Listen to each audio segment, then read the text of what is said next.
Hey, friend. Today, let's talk about hustle. If I may be so bold, I would like to call out hustle and hustling for what it really is. First of all, hustling isn't new, it's the nice, shiny rebrand of what we used to call workaholism. But that's a bad thing.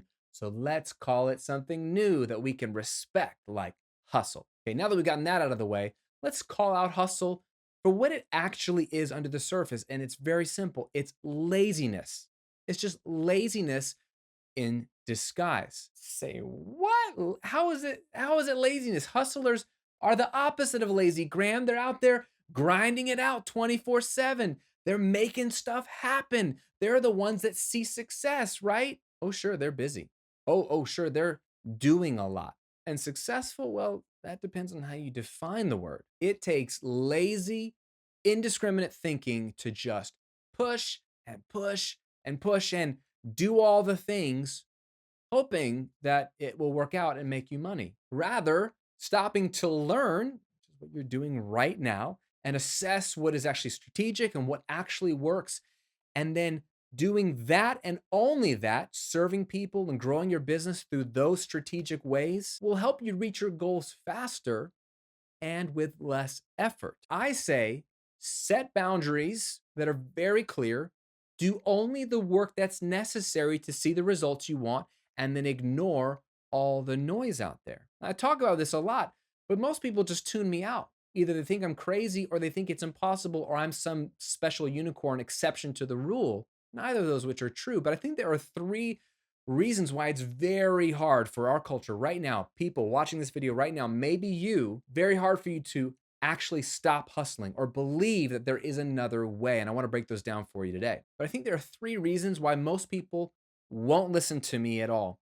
And they'll just continue to hustle and grind it out day in and day out, despite the evidence pointing to that being not the strategic way to go. And they are as follows. Number one, it's harder to be strategic than it is to be active. Okay, this is the crux of it, I think, in a lot of ways. Anybody can do stuff, anybody can be active. What most entrepreneurs do these days is they do stuff, they do activity. They're either making spreadsheets or they're on social media or they're reading the latest books and doing all the latest trendy tactics or they're going to a bunch of conferences. None of these things are bad in and of themselves, but it's easy to find someone out there telling you to do a new thing. And then it's easy to go do that thing and not really assess whether it's working. It just feels good to do, and we'd rather do. We're built to do. That's what comes easy to us. And so activity is not hard. You know what's hard? Strategy is hard. Sitting down with pen and paper, numbers, raw data, experience, and saying, okay, Graham, what worked last year and what didn't work?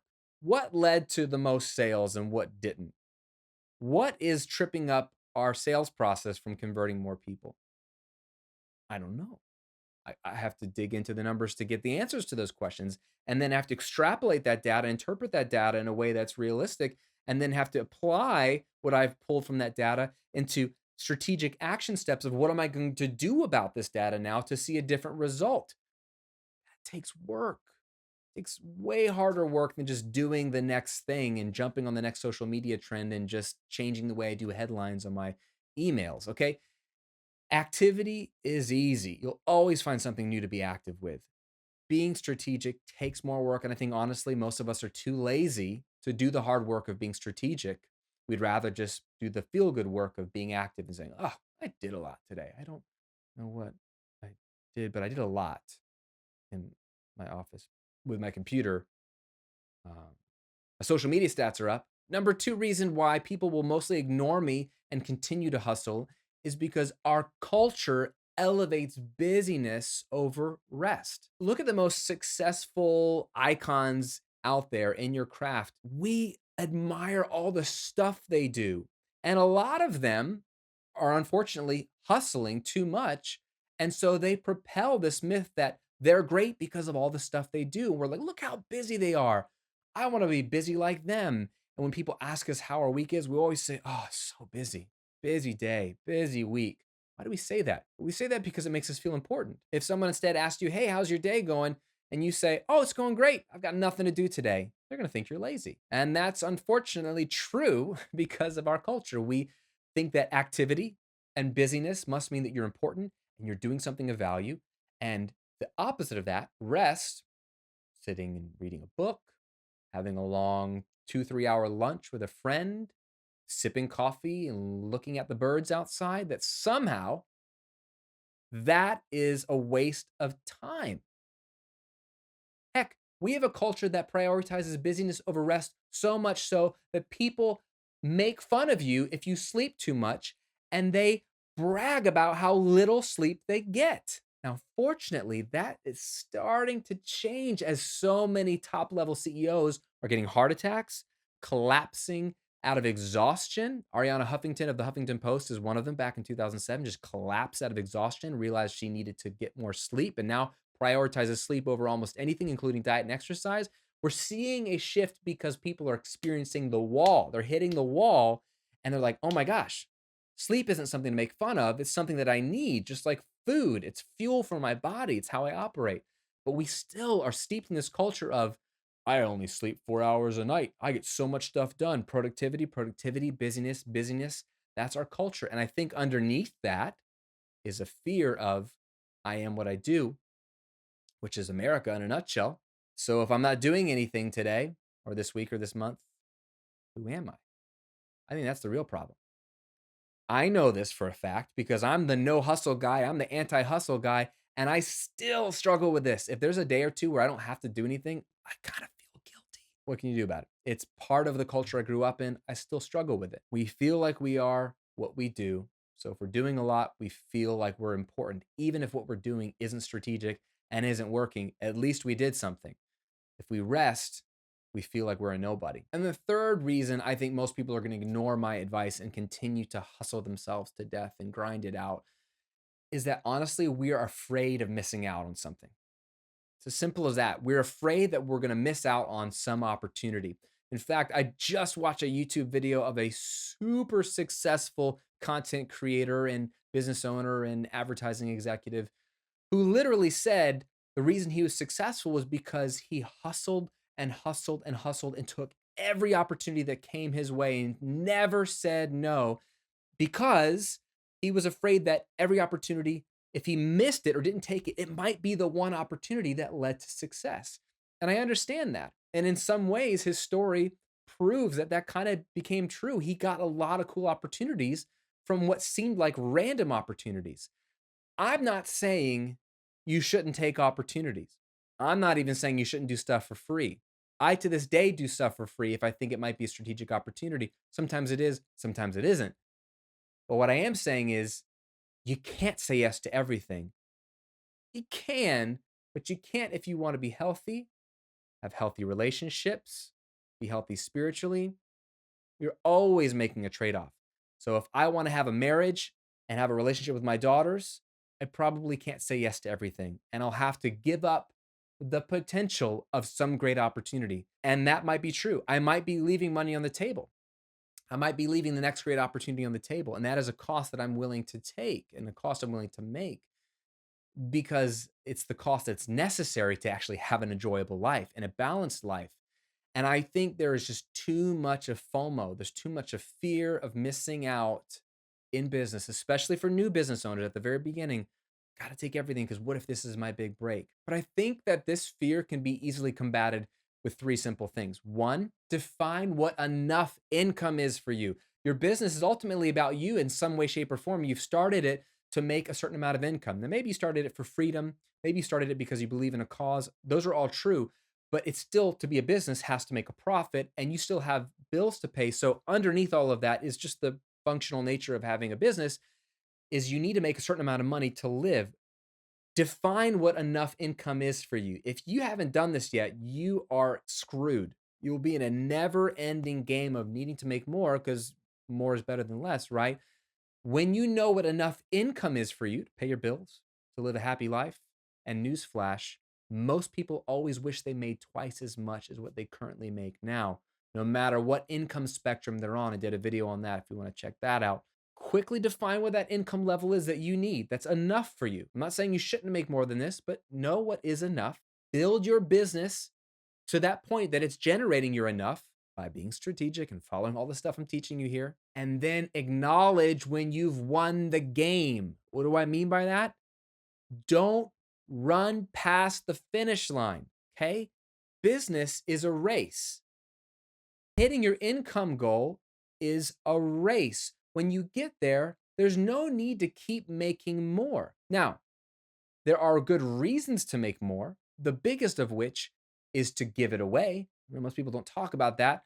I try to talk about that a lot with my students. Is the reason I try to make as much money as I can is so that I can be as generous as I can.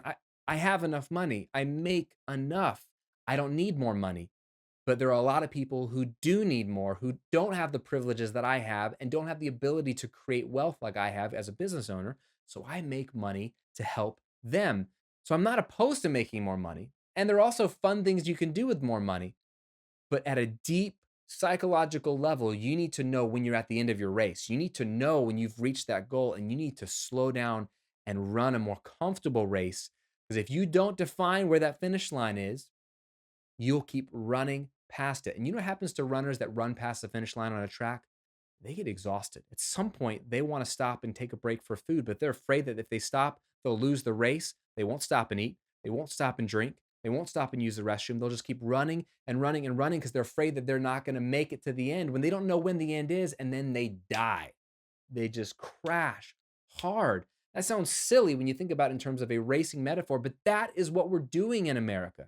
We are hustling and running past our enough, past our finish line for very vague, arbitrary goals of just more, bigger, more, whatever. That's not a good enough reason to do what you're doing if you're killing yourself. And it all is because we're lazy. We're too lazy to stop and think and do the strategic work of figuring out what do I actually need to make the income I need and to run this business as lean and as profitable and as simple as possible. That's brilliant. That's called being diligent. That's way better than hustling. So if you're out there hustling, if you pride yourself in that, please, I beg you to stop and reconsider. Or if you're out there hustling, you don't like how it's going, and you're wondering why you're feeling so beat down and still not reaching your financial goals, I'm begging you, stop and do the strategic work. Eliminate all the stuff that's really unnecessary. Watch my 80-20 video, watch the Parkinson's Law video, apply those concepts, reduce the work you're doing, only do the stuff that matters. You'll buy back your life. You'll probably make more money. You'll be way more successful than all those hustlers out there that have to keep pushing because they never felt like they've reached the end of the race because they keep pushing the finish line farther and farther out. And that's a recipe for failure, no matter how much money they're making. Now, speaking of hustle, people always tell me, Graham, but doesn't it take hustle at the beginning? Doesn't it take a lot of momentum at the beginning to make your business grow? No. The best kind of business to start and run, in my opinion, is a no hustle business from day one. That's how I started my business. I only have worked 4 days a week, less than 30 hours a week my entire time. These days, my first business only takes 5 hours a week to run. But when I started it, 30 hours max. But you know what? I didn't know half of what I know now about online business. I was just guessing and throwing shots in the dark. These days, I have fine tuned it down to what is essential and what's not. And in fact, you can start making money 30 days from now in only 30 minutes a day. And I challenged myself if I had no audience, no clue of what to sell, and I was starting over today and I needed to make money in 30 days, what would I do? Well, I put that all together in a 4-week step-by-step checklist called my 30-day no hustle business plan. Download it, walk through it, do it. You will make money in 30 days. Will it pay all your bills in 30 days? Probably not. But will it put money in your pocket in 30 days and show you the business model that's sustainable in just 30 minutes a day? Yes. And that is the point. You can go from nothing to money in your pocket in 4 weeks if you do it strategically and ignore all the noise. And so this is so critical for you to change the way you think about business in general, online business in particular. It's so much more straightforward these days to make money. And that's why I put this guide together. It's not easy. Nothing in life is easy, but it's straightforward. And if a guy like me can do it, you can do it as well. So download this 30-day no hustle business plan absolutely free. The link's here in the video in the description box, or go to grahamcochrane.com/30 days. It's my gift to you.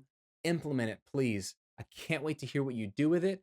And more importantly, I beg you, get off the hamster wheel, stop hustling, stop grinding it out, do the hard initial work of being strategic.